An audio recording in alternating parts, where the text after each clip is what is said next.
Okay. About Benghazi, I want to get you on the record about this. CBS aired a piece that was centered around a British man who said that he was there, that he got into the compound where the 4 Americans were killed. He seemed to substantiate some of the suspicions that this clearly was not a well-fortified place, that there had been signs all along that terrorists intended to attack it. Now it turns out that CBS has backed away from their eyewitness because it does not appear that he told the truth. Now you, based on that report, went after the president's nominees and said, any nominee that comes up here, I'm going to block until we can talk to American eyewitnesses. I just want to remind you of something you said at the time. How can I explain to the people in my home state and throughout the country that the story they told us about Benghazi holds water after the 60-minute story? But the 60-minute story was not true. Will you now end your threat to place a hold on the president's nominees? No. My request has been going on for a year to talk to the 5 survivors of the State Department. I never asked for the British contractor. I didn't know he existed. We've written 1 letter to the president, myself, Kelly Yacht, and John McCain, 2 to Secretary Kerry.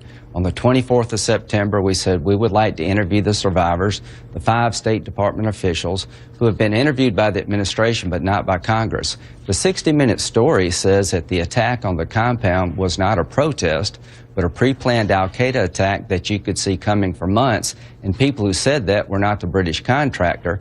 I want to ask the survivors who've never been interviewed by the Congress, please let me just finish here. Did you report a protest? Did you ever indicate there was a protest? Did you say this was a terrorist attack from the beginning?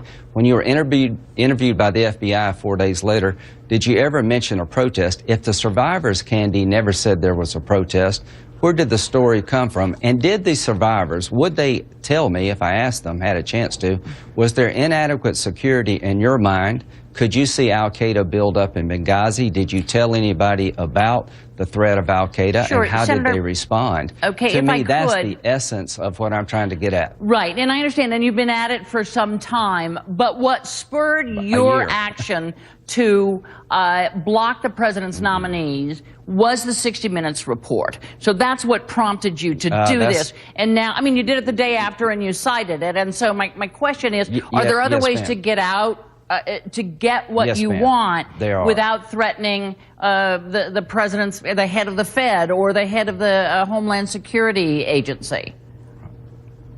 I met with the State Department Thursday about my desire to talk to the 5 survivors, American personnel, State Department employees, American citizens, independent of the State Department's Accountability Review Board. Nobody in Congress has got to talk to these people. I released 2 ambassadors that I had to hold on because we're trying to work out a bipartisan way to interview these witnesses. Why?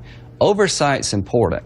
I want to perform oversight. I'm not trying to prosecute a crime. I'm not trying to defend the British contractor. I want to hear from the people that work for us, that American citizens in harm's way.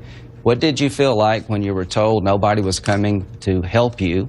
Did you see a protest? Did you report a protest? Did you tell the FBI about a protest? And if they didn't, did you see security concerns before the attack? Did you report them, and who to? 14 months after the attack, we haven't heard from those who survived the attack. Congress has an independent duty to find out what happened in Benghazi, and that's what I'm after. And I hope we can find a way to get these interviews and release all the holes. I understand, but I want to clarify 2 things. Right now, your threat to hold up nominees stands. I've released 2. I released 2 with the understanding that we're going to have a bipartisan process to interview the survivors, to ask the basic questions. Was there ever a protest?